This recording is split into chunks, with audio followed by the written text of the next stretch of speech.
Hi everyone, and welcome to this Google Digital Garage training session on writing for social media. My name's Alison. I'm joining you from a beautifully sunny northeast of England today. I'm a trainer for Google's free skills training program, the Google Digital Garage. Just a bit about myself. I'm an experienced digital marketer.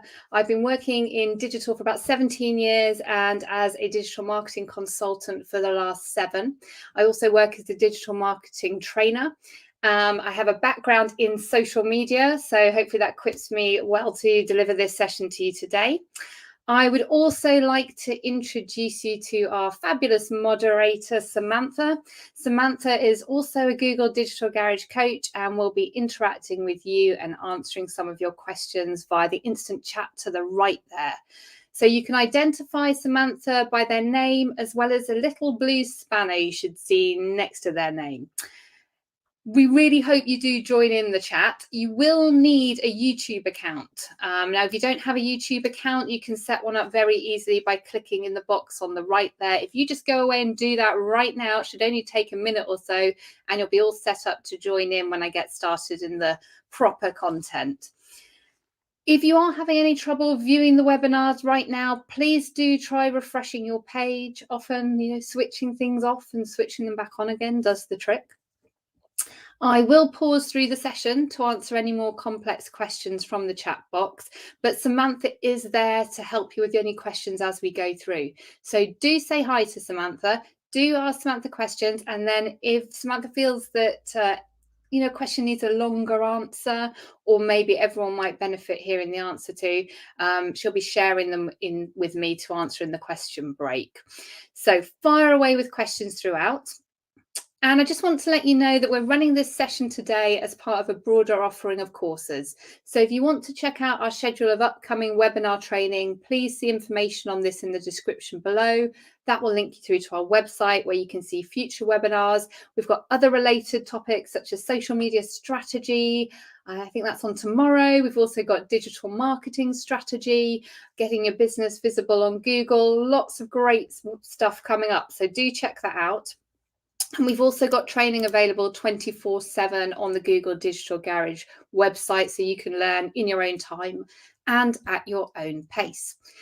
But let's get started with writing for social media today. As with many of our sessions, you may have watched one before, we've broken our learning objectives into 3 main parts. So today we're going to firstly look at defining your brand on social media. We're going to look at what a brand tone of voice is, which is a really crucial primary step for anyone writing on social media. And we're going to look at shaping your own brand tone of voice, your own business's tone of voice as we go through. How do you do that? What are the steps that you need to take? Secondly, we're going to look at some of the principles for improving your writing on social media. It is a real skill, but we've got some really great tips that we hope will help. And finally, we're going to cover some of our favourite tools for content creation. And we've picked ones that won't break the bank, which is a bonus. I would just like to say hello. Thank you to everyone saying hello. Hello to Miss Cindy. Hello to Emily. Hello to Mayo. Hello to Emily, Laura Craig. And hello to Fabio. Thank you so much for joining us today. Oh, Emily, you're also in the great northeast of England. Wow, it's a beautiful sunny day here today, isn't it? So before we start, I would just like to draw your attention to free one-to-one mentoring available from Google. This is a fantastic resource. Do make use of it if you are a small business or charity based in the UK. So this is free mentoring. You'll get up to 60 minutes with a Google Digital Garage coach like myself or Samantha, who will be able to talk through any of the concepts we cover today and other elements of digital that you might want some support with. So sign up at g.co/UK mentoring, and we can help you with anything from building a social media strategy to helping you find more customers online, anything that you might just want to talk through with a Google Digital Garage coach for an hour with. Why wouldn't you? Why wouldn't you? It's a fabulous resource. Do make most of it. First up, let's having a look at defining your brand on social media. What's that all about? So what is a brand tone of voice? Anyone got any ideas what a brand tone of voice is? Share in the chat. Venture a guess if you're not sure. What do you think a brand tone of voice is? We would describe it as the way brand or business would speak if it was a real person like you or me. So we're thinking here, brand tone of voice, we're thinking about the words your business might use. How would your business behave? How would your business respond or react in certain situations? How would they dress? What interests might they have? What's their personality like? So starting to think of a business, your brand, as a personality, not just as a faceless entity. So think about if your business was a real person, what sort of person would your business be? It's really important that we understand the personality of our brand or business, because this is what's going to help us connect with our audience. This is what's going to make your business stand out from other businesses, from your competition. This is going to enable people to connect with your business and make your messages resonate with your audience. Really important, because marketing, whether it's social media, advertising, whatever it might be, it's all about getting the right message to the right person at the right time. And your business needs to be able to communicate that message in the tone of voice that reflects its personality and will connect with your audience. So Lisa, thank you. It does include the quality of service that you provide as well. What sort of brand are you? Is quality of service a really important trait for you? We'll come to that shortly. But really, we're thinking right now about the way your brand or your business would speak if it was a real person. So if your business or brand was a celebrity, who would it be and why? Thank you, and Cindy, Miss Cindy. I'm just seeing that you're saying, depending on what you want to communicate, your business may be formal or casual. Absolutely. That's really great. Thank you. Yes, because I'm going to come to that actual tone of voice as we go through those actual attributes, whether you're formal or casual. So thank you. It's great. So if your business was a celebrity, who would it be and why? Now, this can be a really useful exercise because we associate certain characteristics with different celebrities, with their brand, their personal brand. So if we think about George Clooney, these words, sophisticated, laid back and smooth, could apply to who we think George Clooney is. And you see George Clooney advertising a coffee brand. So that would fit, wouldn't it? So that laid back, smooth kind of approach would be very much resonate with that coffee brand. Beyonce, strong, empowered, alluring. So if you had a celebrity that you could associate with your business, who would it be? Let us know in the chat. So even if you were thinking about which celebrity would be most appropriate to advertise your brand because they really have a similar characteristics and traits as to what you want to portray to your audience. So this helps your business to stand out, to be memorable, to appeal to your target audience. We want a celebrity figure that our target audience would relate to, as well as what we would like our business to appear as. All of these traits are really important. And then once we know what celebrity we might be or we would associate with and what our brand personality is like, then we can start communicating with our audience in the voice that will hopefully connect and resonate with them. So creating a brand tone of voice, we've looked at some starting points. What sort of celebrity might you associate with? But we've got 4 key steps that help you to define it and put it down on paper. And it can take time. It's not something you're going to want to do instantaneously. You've got to sort of flesh it out and to develop it over time. Now, if you're in a business with employees or if you work somewhere, you might instinctively know what the business you work in or the business you run, what that brand would or wouldn't do. You might know there's certain things you don't talk about, or there's certain words you don't use, a certain language that's appropriate to your business. But it's really good to get these down on paper so that it's clear for everybody.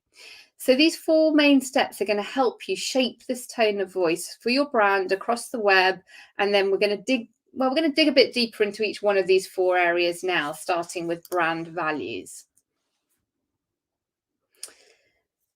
So this is all about writing for social media, but before we think about how our tone of voice, how what we say appears in the written form, we need to go right back to our brand values and understand what our business or our organization stands for. Is it excellent customer service? As Lisa said earlier, is your brand standing for quality, the quality of service you provide? Is it that your business has the best atmosphere? Or are you known for unbiased reporting if you are, say, a blog or a newspaper or a magazine or whatever your business or organization does? Now, your brand values are different from your mission statement or what you do. It's why you do it. It's what you stand for, the values that drive your business. And this is a really good place to start because it goes on to help shape your tone of voice. Now, we've got two fictional businesses here and two examples of their brand values. So first of all, we've got Nico's Pizzeria, and Nico says their values are making quality pizza with fresh ingredients, providing excellent customer service, and fast and reliable home delivery or takeaway. So those three key things are really important values to that business. They're the sort of values that they're going to start from to help develop their brand tone of voice. On the other hand, we have Hathaway Legal, so a fictional, say, solicitors, and they're dedicated to the highest level of diligence to each case. They believe clients deserve a quick response, and they hire only top lawyers who've trained at prestigious institutions. So we've got two different brands here selling very different things, but they've both identified three key areas that are incredibly important to them as a business. For Nico, it's quality, it's customer service, it's being fast and reliable, and fresh ingredients, I'd say, as well. And Hathaway Legal, they want to be known as being diligent, quick response, top lawyers. They want to be known for their expertise, which is important for something such as a legal firm. So once you've identified your values, what your business stands for, what's important to your business, how it stands apart from the competition, let's have a think about a user pen portrait. So a user pen portrait is thinking about who your audience is. Now in marketing, they can be called pen portraits or customer personas or profiles. There's different names for them, but they all mean the same thing. It's about painting a vivid picture of your audience using words. It's about trying to think about who your target audience are and developing your voice to make sure it's on the right track. So what you want to do is think about your ideal customer. Now, no business should say, well, everyone's my ideal customer. I mean, of course, we would love everyone to be our customer, but it just isn't the case. So you need to think about who's your ideal customer, who's your target customer, who are the people that are most likely to be loyal customers to your brand. And the more detail you can create around this, the better. So think about what their interests are, how old they are, the location they live in, what they do in their spare time, what do they do for a job, what income bracket are they in, do they have a family, do they not have a family, are they older, younger? Think about all of these elements, this different demographic information and interest information that's going to help you create this fictional ideal customer. So we've got the fictional person representing our brand, and then we have the character who is our ideal customer. Because if we can create this character who is our ideal customer in as much detail as possible, then we can start understanding how they would be like to be spoken to, what they're interested in, what language they might relate to. And then we can talk to that person directly, creating text and content that's more relevant and applicable to them. None of us likes generic, bland content. We like to feel like the brand or the business is talking to us, that we can relate to it. Because if we can relate to it, then we're starting to build a connection and a relationship with that brand, and we're more likely to go on to be customers. So I just said everyone is not your audience. So if you create content for everyone, you're creating content for no one. Now, we're not sure exactly where this quote came from, but it's true.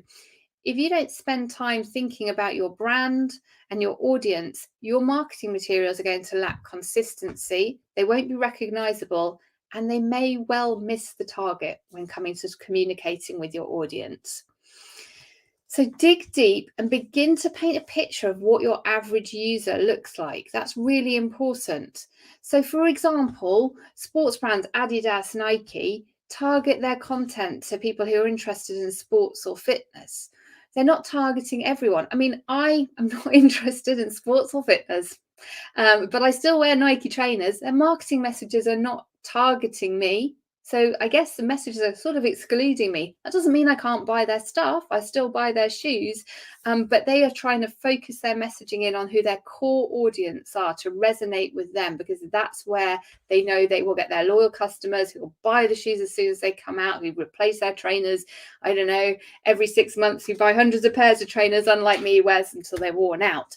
So just because we're focusing in on one particular target customer, it might feel as a business you're sort of excluding people. It doesn't mean they can't buy from you. It just means our messaging is going to more likely resonate with the people who are going to become loyal customers. So we've got two examples of personas here, or user pen portrait, customer personas here. Nico's Pizzeria. They've identified that their target audience is someone who's like Simon, young, single professional in his late 20s, full-time working in advertising and lives in Brighton. He has a very busy work and social life, big appetite for adventure, keen athlete, also goes to the local bar with his mates to watch televised sporting events. So it doesn't just mean only people like Simon can buy from Nico's Pizzeria, but it does mean that Nico's Pizzeria's messaging might be more along the lines of content that's going to appeal to someone in their late 20s who's very busy, works hard, plays hard, enjoys the football and the World Cup's on. It's going to really relate into those topics and interests so that Simon connects with that content. On the other hand, Hathaway Legal is identifying Sally, early 30s, single, first-time buyer in Leeds city centre, enjoys reading the newspaper, is a tech fanatic, enjoys the latest gadgets, got a degree, bit of a grammar nerd, appreciates quality. So that's the kind of person that Hathaway Legal's content's going to be resonating with and aimed at. So they're going to have to make sure their grammar is on point. You would if you were a legal firm. The way they talk is going to have to be authoritative, appealing to someone who's into tech, who's educated, who's looking to buy an apartment. So slightly different people that they're talking to with their content. So here's five areas that you might want to consider when you're creating your pen portrait. So ask questions of yourself with your audience. So what's their name? You can give them a name if you want. Give them a name. Why not? Age. Where do they live? Marital status, job status. Have they got kids? What's their income bracket? What sort of hobbies and interests do they have? What are the things they care about? What are their values? It's really important as well. Do their values match your values? We tend to connect with businesses where we share the same values as them. Are they a decision maker? If it's a business to business organization you're working with, are they a budget owner? Do they decide how the money gets spent? What are their ambitions? What are their politics? All of these things are really important to create a really comprehensive and useful user pen portrait that you can then have to base your content on. And I've done this in several ways. There's tools you can do it online. I've even drawn it on a piece of paper and stuck it on a pinboard. That's the person I'm talking to. So I know when I'm creating social media content for that brand, for that persona, that I'm talking to that character I've created. Would Sarah, or whatever the name of the persona is, would they appreciate that? Would they connect with that? Would they relate to it? If no, then maybe that's not the right content for that target audience. So we're basically bubbling down to the essence of the people we're talking to. So a little earlier, we described three celebrities, or there were three celebrities on the screen, and I was talking to you about what celebrity might represent your business. So have a think. If you have thought of anybody, do pop it in the chat. Do let us know. Because we're at the point now when you've decided who you're going to be talking to, who your target audience is, you've developed this user pen portrait, then we really need to think about how we're going to speak. How are we going to talk to these people? So I'd pick anywhere between 3 and 5 descriptive words to form a basis for how you communicate online. And then you can use these adjectives to check all the copy that you're writing or the text you're writing and tweak it where necessary. So think about 3 words that are going to form the basis for how you communicate online. And Miss Cindy, earlier you said that your business might be formal or casual. Those are the kind of words I'm thinking of here. So with Nico's Pizzeria, they have chosen 3 sort of core personality traits for their brand: charm, authenticity, and family. That's the feel that they want to have with the content that they create. Whereas Hathaway Legal wants to be powerful, efficient, and experienced. Hathaway Legal have identified that Sally here is going to be more trusting and building a relationship with them if they communicate in this powerful, efficient, and experienced way. Whereas Nico's Pizzeria wants to appeal to Simon. And Simon, he likes the charm, bit of family, authenticity. They want to communicate those attributes in their content. Think about that for your own brand. It's a really useful exercise to have 3 words, because you're not going to be formal and casual. You're going to be one or the other. And you'll notice this with brands as you see them communicating online. Twitter is actually a really good platform to look at how some of the brands communicate. They tend to get their tone of voice, a lot of the big brands, across really well there. So have a look there and the way some of them communicate. Some of them are more casual, some of them are more authoritative.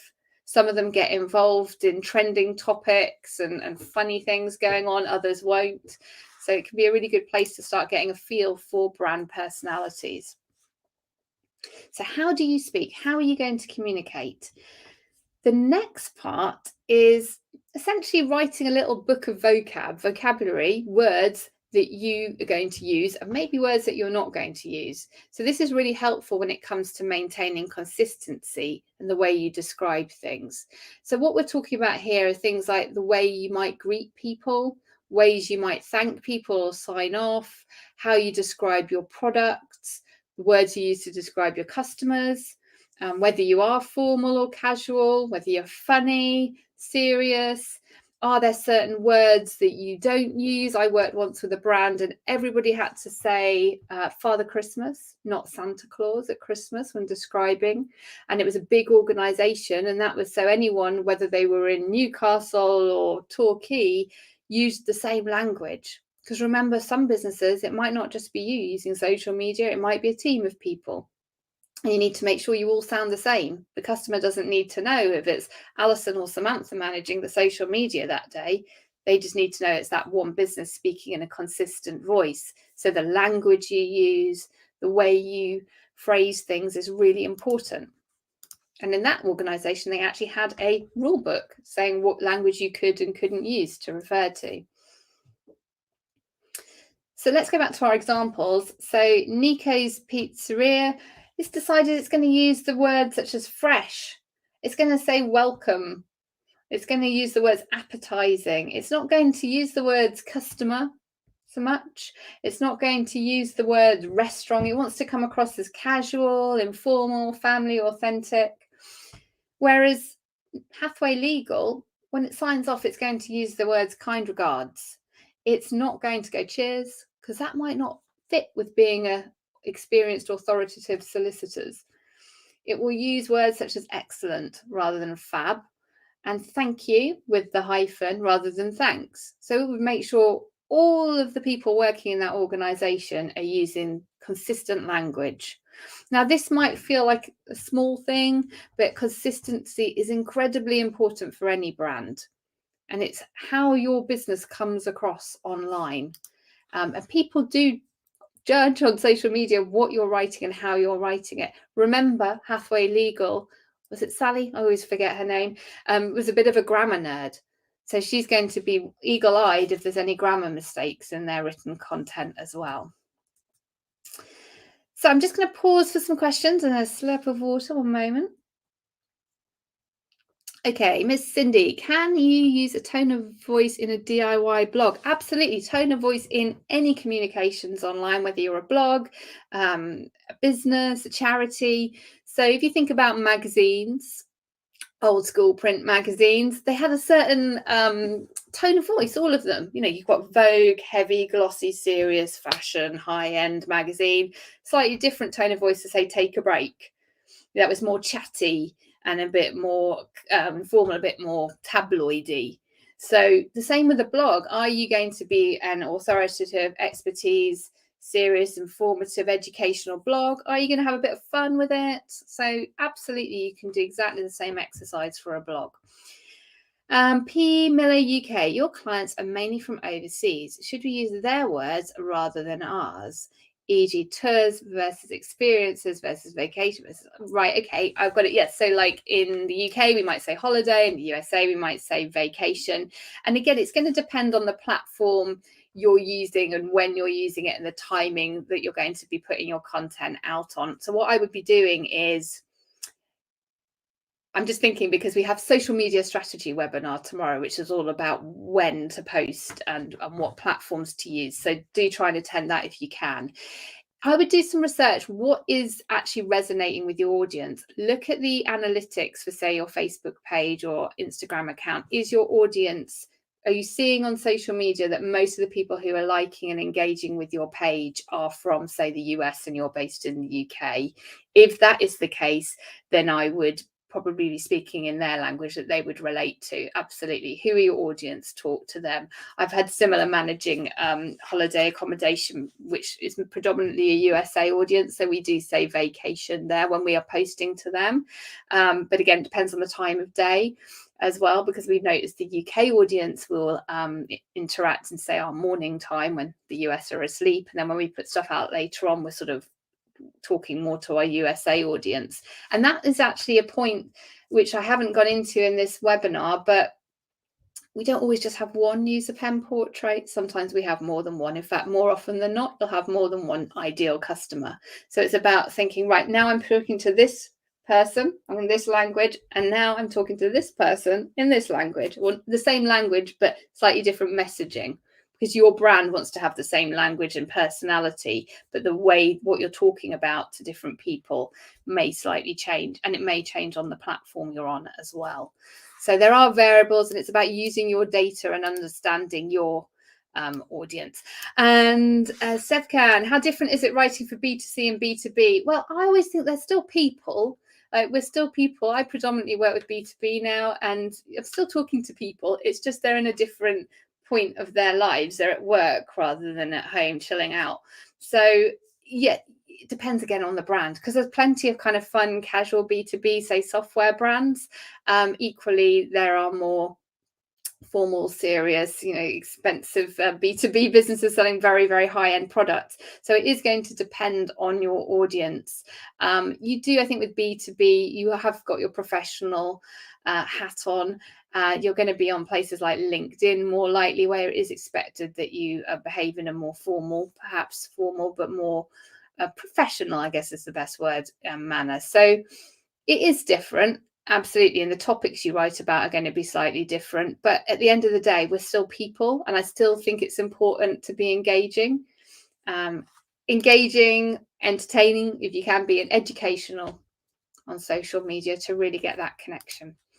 Thank you for your questions. Keep them coming. I'm going to carry on. I'm going to go through some of the guiding principles for writing for social media. We love this quote. I would have written a shorter letter, but I didn't have the time. Whether it's Blaise Pascal or Winston Churchill to attribute it to, we're not sure, but this really reigns true for social media. Anyone who's had to write for social media, even if it's for your own personal account, it can be difficult to fit your messaging into a small character count. Twitter's an excellent example of where you really need to get your message across concisely. But it's so important that we can do this even out of Twitter on any social platform, because the average human attention span is now 8.25 seconds, unless our interest is piqued, which is crazy, but it means we need to work harder and harder as marketers to capture the attention of our visitors online. And it's true with video as well as written, but thinking about writing for the goldfish with the idea that they're going to forget. It's going to go quick. So what are we going to do to capture their attention? Assume your reader will only read the first half of the sentence. So this might be something controversial to say, but hopefully helpful. assume your reader is only going to read that top line or the first few words of your sentence. That's going to make them decide whether they carry on reading. You've got to get their attention right at the start.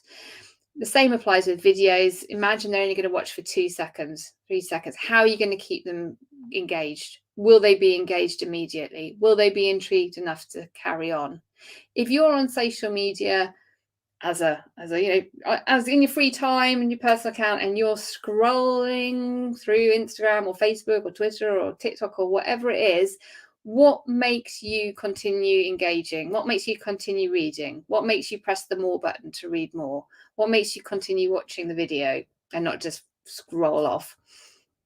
Whatever it is, think about that next time. Why did you do that? Why did you stop? Why did you engage? Why did you share? Why did you comment? Because something gave you that motivation to do that. And that's what we want to do as a business. Focus on the user. We're not about people are interested in our businesses. No one's as interested in our business as we are. Nobody is. There's a great phrase one of a colleague once used, which is, so what, who cares? I mean, really, we want to focus our content on the user, not on us. It's not about us and what we do. It's about how we can benefit their lives. It's about empathizing with what our target audience are interested in and what they need. Are they looking for something to bust their boredom? Are they looking to be entertained? Are they looking to learn something new? Do they want to, win a competition? Do they want to feel the warm and fuzzy feeling of some emotional content? What is it that they want? That's what we need to be communicating with them. Endless posts about what we do and this is our latest product and this is what we're doing. Endless posts like that are just boring. Usually for people, we want to have our attention peaked. That's what's going to get us to engage with a brand. And that can be very difficult for businesses to do. But one thing to focus on is the benefits of your product or your service or your business versus the features. So if we take this example of a gadget watch. Okay, so the features of this gadget watch are that it's waterproof up to 5 minutes, it's 5mm thick glass, you can get it in these different colors, it has a spherical interface. They're all features. Fine, that's what the watch does. Take your features and turn them into benefits, because that's what matters to your target audience. So, okay, it's waterproof up to 5 meters, brilliant. Don't say that. So you can take it swimming, because then we can relate to, oh, that's a benefit for us as a user of buying that watch. 5mm thick glass, tell them it's smash resistant, because then they go, why do they? Otherwise, well, okay, great, you got 5mm thick glass. Whereas if we say it's smash resistant, that actually communicates them the benefit of that product. Choose a color to suit your personality. Comfort and style over a spherical interface. So features are the facts about your product or service. The benefits are how it can change your user's life. And here's some examples of getting your message across at the start of a sentence. So we've got in the color, boost your CV with a free. And that's digital marketing course. What people are going to see are boost your CV with a free. Oh, I'm going to boost my CV and it's free. What is this? I'll carry on reading. Get a free coffee roasting kit. Oh, interest peaked. Oh, when you try 3 bags of our roasting coffee. So try and get across those benefits at that first part of the sentence when you're writing about your products or services to get people to continue reading. Something else that's really important on social media is to use clear and simple over complicated language. So we want to be able to understand things straight away. We don't want to have to kind of try and work out what someone's saying. So don't try and use flowery language or jargon or long complicated terms to make yourselves or make your brand sound more important or clever or more intellectual. Clear and simple language wins every time on social media. So when we're talking about clear and simple language, we're talking about reader-friendly, well-structured, uncomplicated sentences, everyday words. So where possible, choose a simple word or phrase over a complex one. And writing in short, simple words and sentences doesn't mean you're dumbing down your message. It means you're communicating your important ideas as clearly and effectively as possible. So this is the principle of plain English or plain language. So structuring your message logically. If it's a long bit of text that you're communicating, make sure you're using headings. Make sure you're breaking up the text with subheadings, lists, bullet points. This helps readers to navigate through your material. We all tend to skim read stuff. So if we can do that quickly and easily with the use of lists and bullets, it makes our experience more pleasurable as a user, as a reader. And choosing common everyday words is really important over jargon or technical terms. If you're in for example, the B2B example, if you're in a business to business industry and you're talking about something very specific, I work with a software company, so I do use a bit of jargon because the audience are very techy and they understand the jargon, they communicate back in that way. That is fine, but not if we're talking to people who wouldn't know what we're talking about, or that language you use internally that no one on the outside understands. Avoid that. So plain, simple language that's easy to understand. Avoid jargon, avoid acronyms unless they're very well known, and additional words as well. There's a really good tool, the Hemingway app, where you can copy and paste text in and it'll highlight complicated sentences to you and to sort of prompt you to shorten them down. That's just one tool that I find quite helpful sometimes to ensure that my sentences aren't too rambly and long and complicated. But talk simply. And writing concisely and getting that message across in a short way can be really difficult. So how can you cut your messages, cut that copy down, but keep the same meaning? This is a real skill. And I found Twitter was quite a good place to actually sort of perfect this and get used to doing this, especially when it was 140 characters. It's doubled now, but you've still only got a short amount of space. So I might have a long piece of text and I've got to get it down to fit into a tweet. It could be a really good exercise in understanding what words you can actually omit without losing any meaning. So write your copy and then revisit it and understand how you can edit it down, how you can cut it down without losing any of the messaging that you want to communicate. And as I say, that can be a real skill, writing concisely. And you might need to edit and edit again, maybe get another pair of eyes on it, see which bits you can leave out. If it's a particularly long message and you're cramming lots of ideas into one great big long piece of text, can you actually split that out? Does that have to be one social media post? Can you think, actually, you know what, I could get 4 different shorter posts out of this, which are more likely to engage my reader, that are going to be simpler, they're going to communicate key messages one at a time, rather than trying to put everything there in one place, in one great big lump of text that's not very user-friendly. So that's about writing general posts and communicating generally on social media. But we are going to cover a bit about handling customer complaints, because sadly these can happen, and on social media they can become public. So we need to have a think about how we might communicate with our customer on social media when dealing with complaints.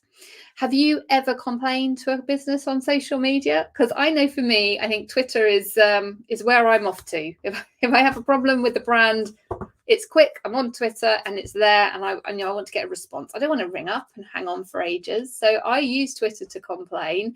So have you ever done that, or am I alone here? I think lots of people do use social media to complain. And if you do, did you get it resolved? Did things get sorted out for you? Think about how you were dealt with. Be happy with it, with the response on social media. Now, from a business's point of view, if you do have someone complain to you on social media, always think before you respond, because your reply initially at least will become public. So always reflect before you react, okay? And always be polite and professional. And we would suggest you respond, but without initially straight away at least accepting responsibility. What you want to do is ask whoever's complained to you on social media to contact you directly. But sadly, it will happen. It will happen one time or another. You may get a complaint on social media. But remember, you have the opportunity to turn this negative into a huge positive for your brand, because how you respond to this complaint can really reflect what your brand is like. So if someone does I'll get my words out. If someone does complain on social media, rather than being passive, use an active voice. This is going to help make your writing clear, concise, and to the point. So an active voice. If you use a passive language, like the bank made a mistake, if you are the bank, so we made a mistake. Yeah, it's passive is sort of detaching yourself. You're almost going, well, it wasn't us. So be active in your language. Focus on acknowledging and fixing the problem, not just empathizing.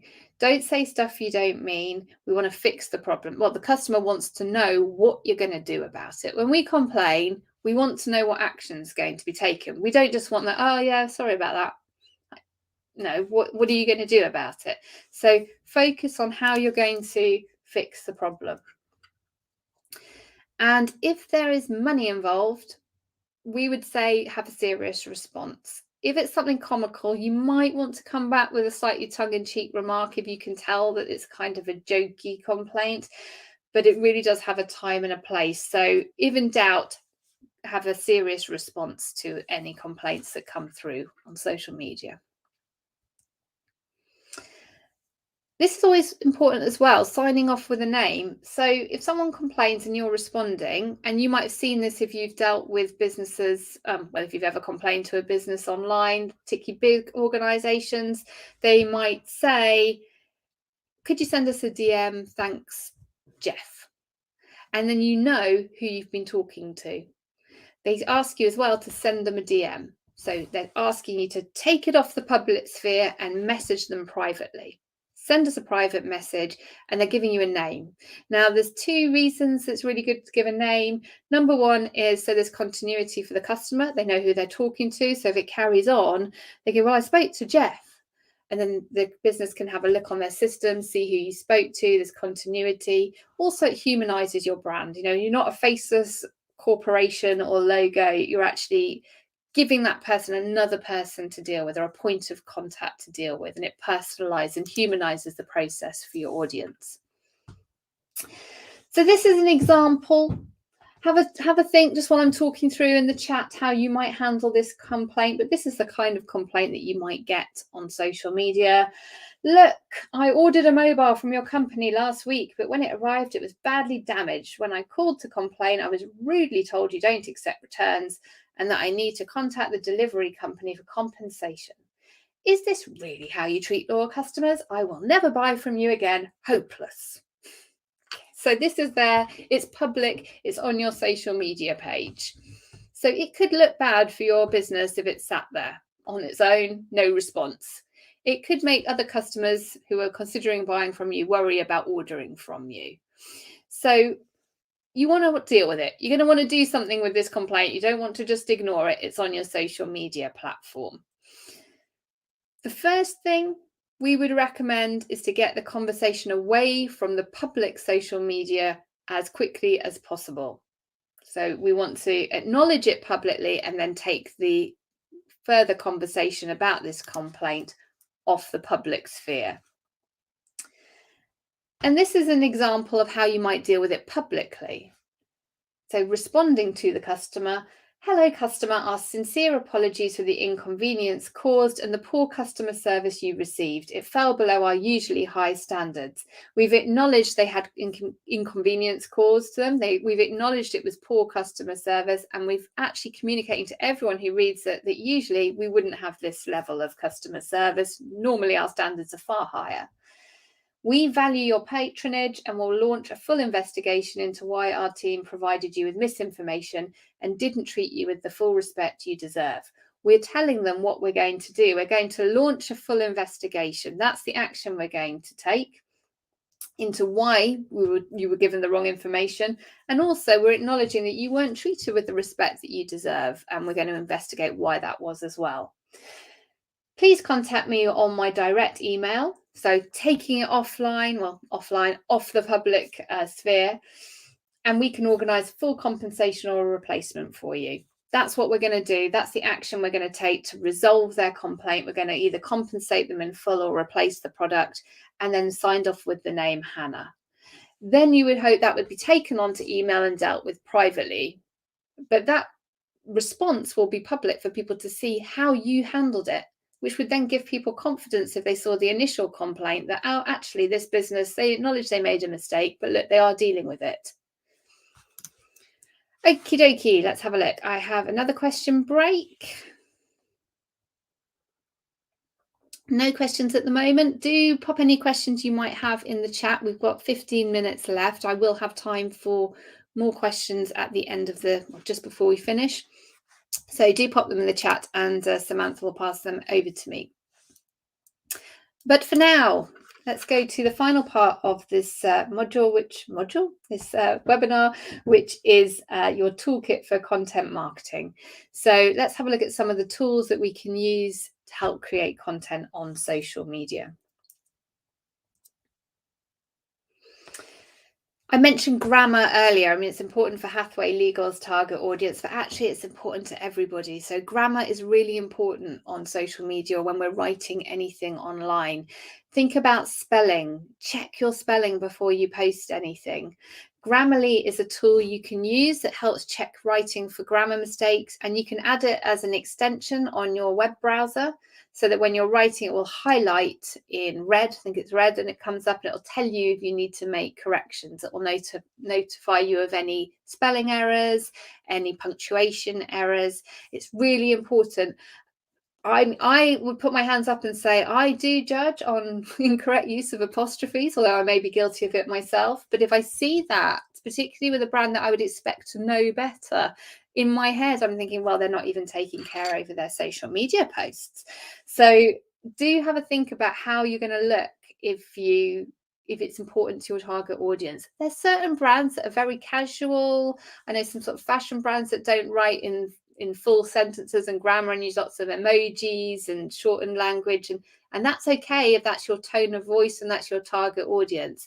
But if it was, say, Hathaway Legal or the B2B businesses I work with, grammar is exceptionally important. So use a tool such as Grammarly. But even just, first of all, creating your posts in a Google Doc or a Word doc, and then doing a spell check on them before posting them onto social media, or getting people to proofread anything important before you post it, can be really helpful to help avoid any spelling mistakes or grammar errors. That said, as well, if you do notice something after you've posted, you can usually go in, unless it's Twitter, you can usually go in and edit to make sure, better correct that. So it's not the absolute end of the world on most social media platforms if you do need to go in and edit your grammar or spelling after the event, because we all make mistakes because we're human after all. As well as the copy we write, which is what this session is predominantly been about, social media is about having engaging visuals. So having eye-catching visuals to accompany your text is really important. What we say in the copy, absolutely important, but it's the visuals that's going to capture the attention straight away. And actually having a visual, even on a platform like Twitter, gives you more real estate on the screen. So if you've got a tweet which is text with an image, with a visual, you're going to take up more of the screen space when someone's scrolling than if it was just text. So create engaging visuals that are going to get people's eyes drawn in. So eye-catching photographs. Take good photographs. Try not to use stock photographs if you can avoid it. Having your own photographs is ideal because you're showing your actual authentic business. So if you can have your own photos and videos from your own business, that beats stock all the time. And these days, phones have such good cameras on them that can be perfectly fine and sufficient for most of us, for video as well. So you can use what you've got in your pocket. If you've got other camera equipment, brilliant. But the fact that they're eye-catching photos, well lit, is really important.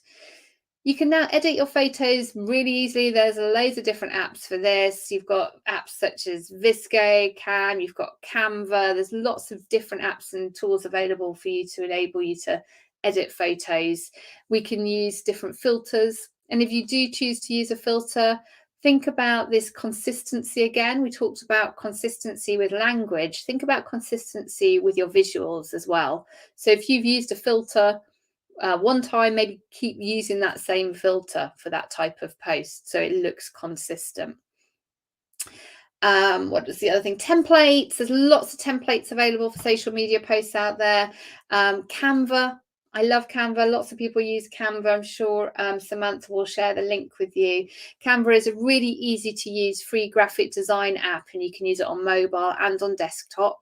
And you can use it to create your own designs. And there's loads of templates for all the different sizes on social media platforms, from Twitter to LinkedIn to Instagram stories, whatever it is that you're creating, there's a social media template for that.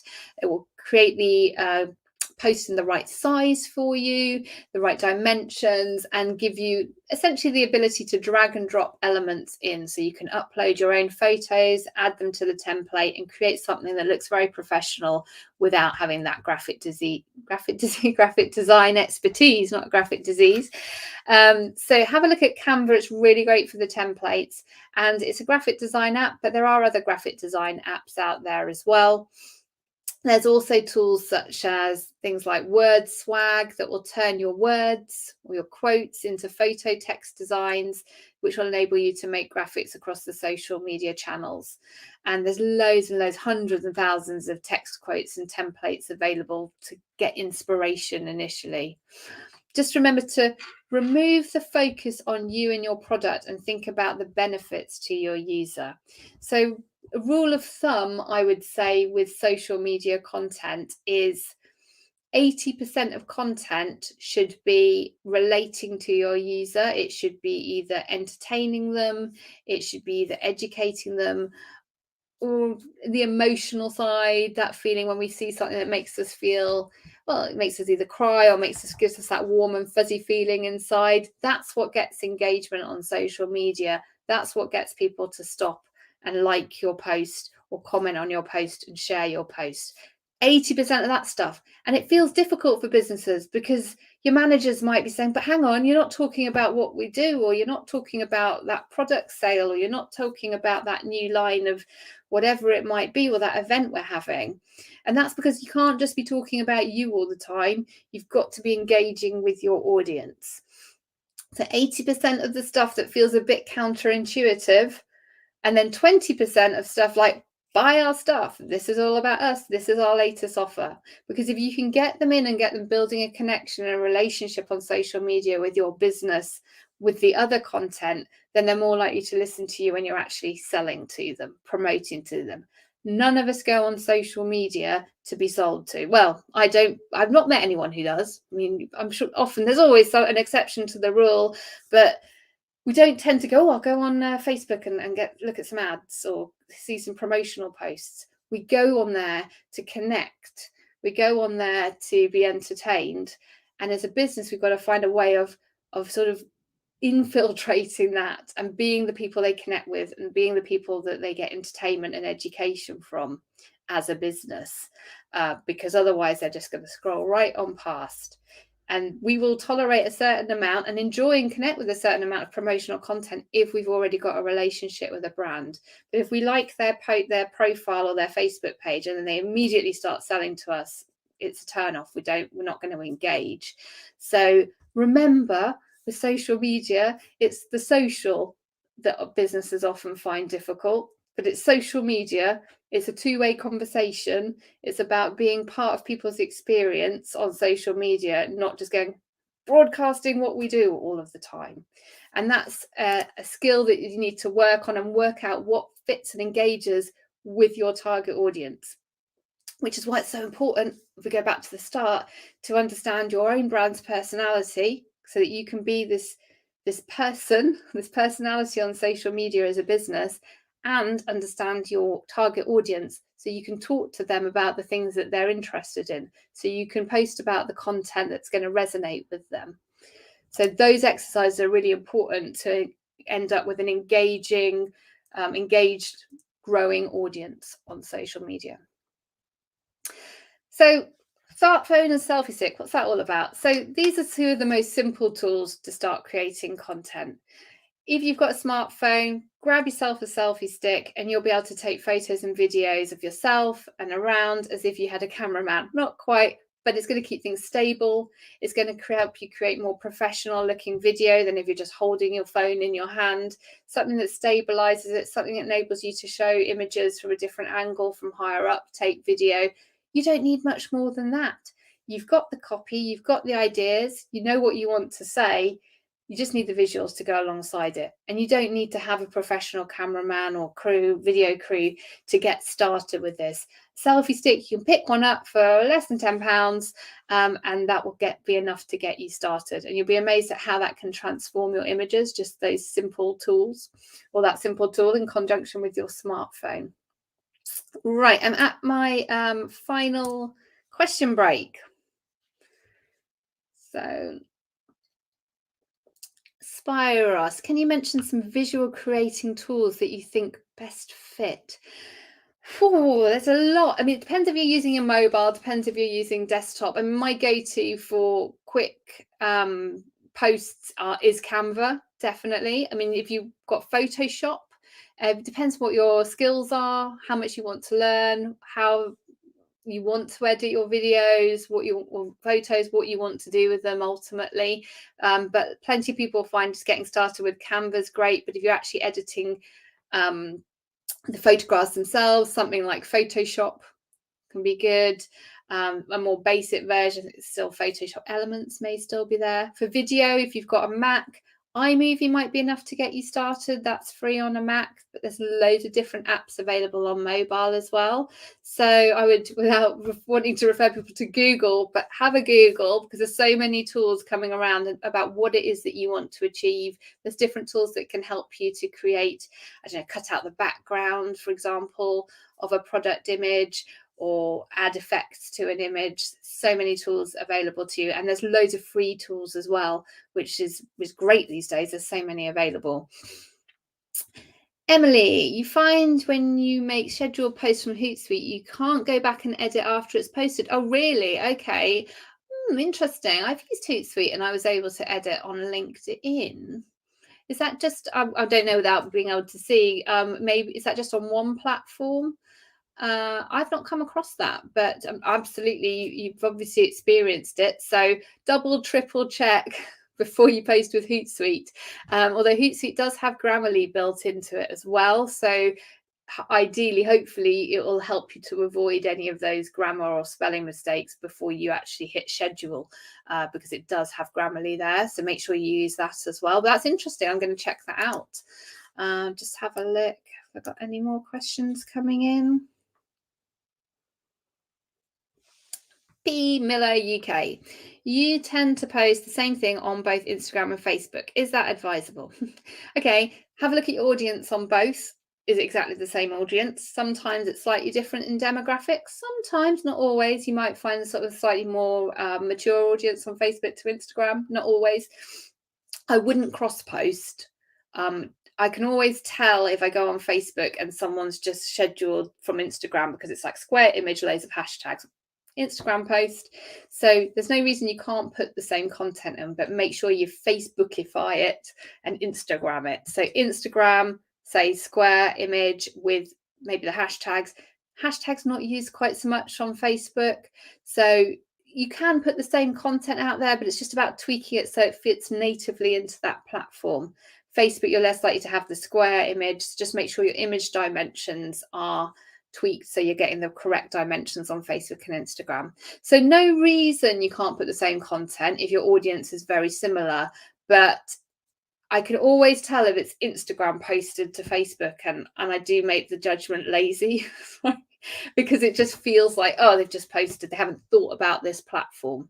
So just think about making some slight tweaks. Right, I am going to finish off because I'm just about out of time. Ooh, a minute left.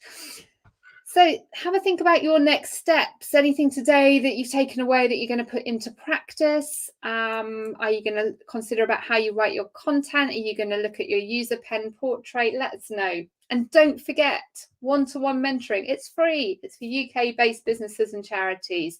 You can sign up at g.co/UK mentoring. So if you do work for a small business or charity, do make use of this free resource and spend some one-to-one time with one of us from the Google Digital Garage, and we can go into more detail on some of the topics we've discussed today. I'd just like to thank you all for joining me this afternoon. Thank you for all your questions. I will wrap up here because I am out of time. I hope you found that a useful dive into writing for social media. As I mentioned at the beginning of the session, if you're interested in more training, you can continue learning with one of our future Google Digital Garage webinars in different subjects. So check out the schedule of them below. If you want to carry on training in your own time, we've got the Google Digital Garage website with loads of online training courses that are available 24/7. Please do leave your feedback. We love to hear your feedback, how you found today's session, anything you'd like to hear more about from Google Digital Garage. Share that with us at goo.gle/digital garage feedback. But that's it from me today. Thank you so much to Samantha for being a fabulous moderator. Thank you for all your questions. Good luck with your writing for social media, and we hope we'll see you again soon.